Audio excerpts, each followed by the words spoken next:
Good stuff, funny stuff. So they see bestiality, clearly. Yeah, exactly. A bear. Yeah, I mentioned this before. I actually put this in my stand-up bag. Sometimes it writes itself.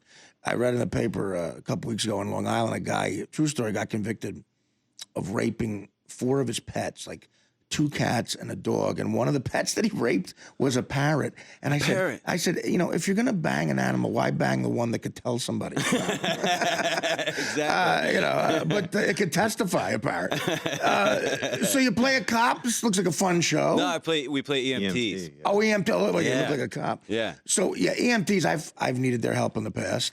Yeah. What a crazy that is. Based on just a couple of stories I have. That's a crazy life. Yeah. Do you have consultants on the show that? We do. We got a couple guys that are around making sure we don't do stupid stuff and that we look like we know what we're doing. It looks kind of it's great when comedy comes from really realistic stuff. Yeah. But look, stuff. EMTs probably have stories that seems like that could not have happened, but it happened. Yeah, it does. I mean, a lot of this stuff is ridiculous. A lot. And then it's like 70% of this stuff is just like, something stupid. Yeah. And then there's 30% that it's like your worst day ever, or at least for the person that's on the other end of the phone. No, I could imagine. Yeah. So you're having fun. How many people are in the regulars in the cast? Is it a 4. big cast? 4. 4 guys. Yeah. And are those 3? Us 3 and this really hot cop named Jess McNamee. I was going to say you have to have a hot chick. Yeah. If it's you 3 guys, the next one better be a hot chick. Exactly. Well, that's a formula for success. It looks funny, it's fun, edgy. It's fun. Yeah. Well, Dennis Leary produced it. You know what I mean? Oh, that works. That thing that you saw, that was based on something that actually happened. Oh yeah. Yeah. Oh no kidding. Yeah. But then Dennis is like, well, So the next question is like, what's on the browser? And Dennis is like, well, it's a horse. It's a horse getting. It's a horse. It's a horse getting filleted. I work for Dennis. Yeah. What's your problem? I work for. I've done stand up with Dennis. Yeah. And I worked on Rescue Me with him. What a great guy to work for. He's cool, right? I mean, so creative, but really like a good guy. He's open to ideas, improv and stuff. He's a real good.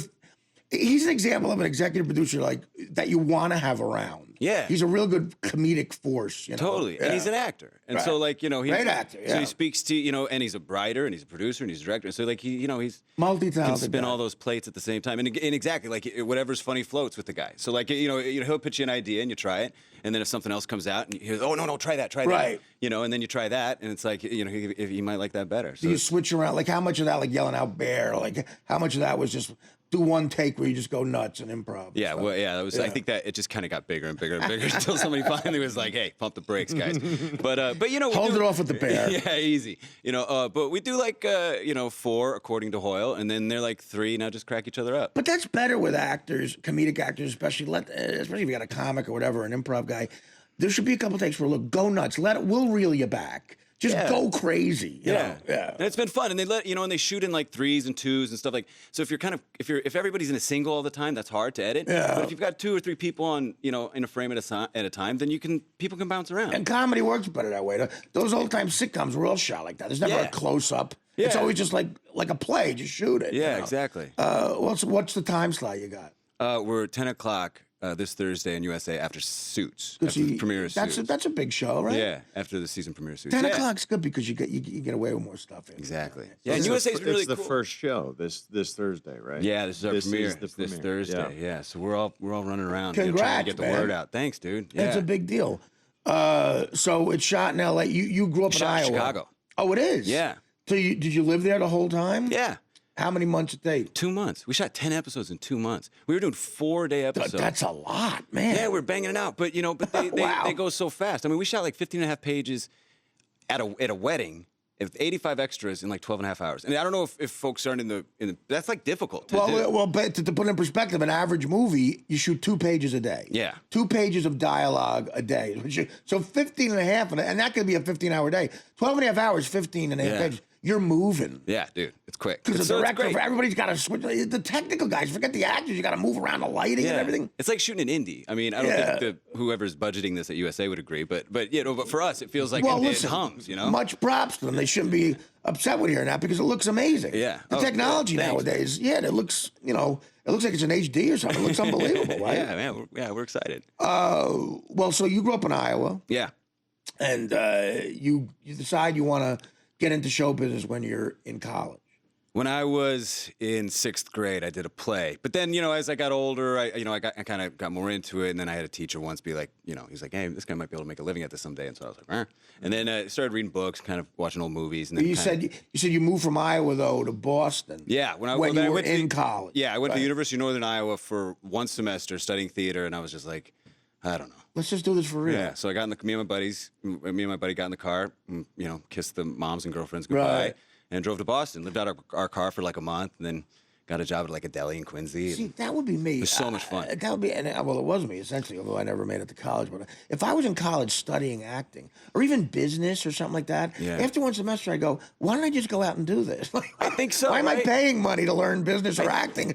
Let me go do it. Because the cards are already against you. So like to walk into this world, owing $80,000 in student loans, I think is like just another thing. That ain't fun. You're sweating anyway when you go into an audition, like let alone that, have that. Right, and you only need, I think, full college education for a couple of things. A doctor, obviously, a lawyer.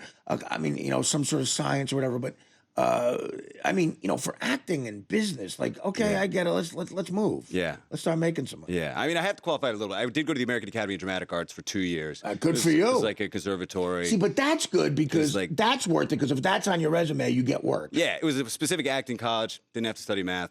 Didn't have to study. That's a tangible thing. Like stuff, yeah. That's on my resume. I got it. Just kept it like pretty Yale drama. It's streamlined. Yeah, exactly. it's fine. Don't worry about and it. people will take you seriously. You're a theater guy. Yeah, you start hopefully. out that way. People, it Well, seems like people definitely. have respect for that. In comedy, it's like Second City or The Groundlings. If you do that, you never think it's a waste of time. That'll get you work. Just being involved. Well, that was great when we were in Chicago, man, going to see Second City. Like that place is just like a church. Legendary. You go in there, and then weed go. And one of our writers is Andy St. Clair. You know him? Sure. So we'd go to the Old Town Ale House right around the corner, and his picture's up there right next to Belushi and Candy and it's impressive. Yeah, it's so cool. Now you live in L.A. Yeah. So if this thing goes, you're going to be in Chicago. Well, like, what do you do? They put you in a hotel or something? They give you a little slush fund to find get yourself set, and then you're on your own. Did you find a good place? Yeah, we did. It was nice. Chicago's fun, man. Oh, so much fun. That's a good town. Yeah, that's a good. It's great. Town. Good people. What good food. What part of town you living in?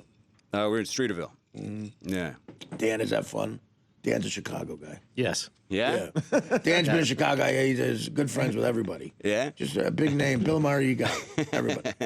Him and Hal Ramis were feuding at the time of Harold's death. So yeah. Very, very, very awkward.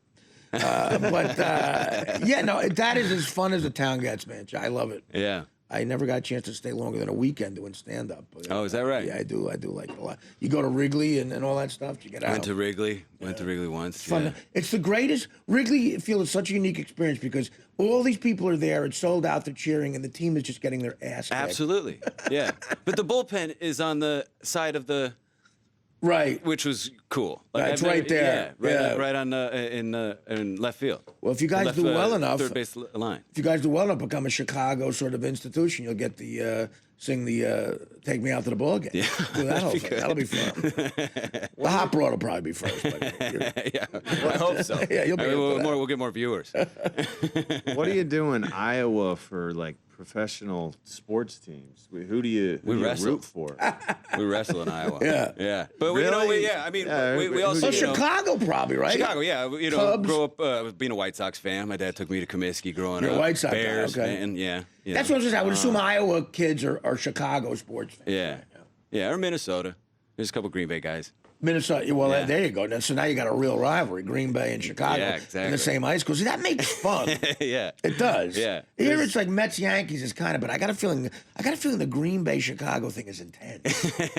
Yeah, like almost dangerous. Is it, Dan? Like almost it's unbearable. It's almost Yeah. dangerous. Fights and Like brutal fights. Right. Yeah.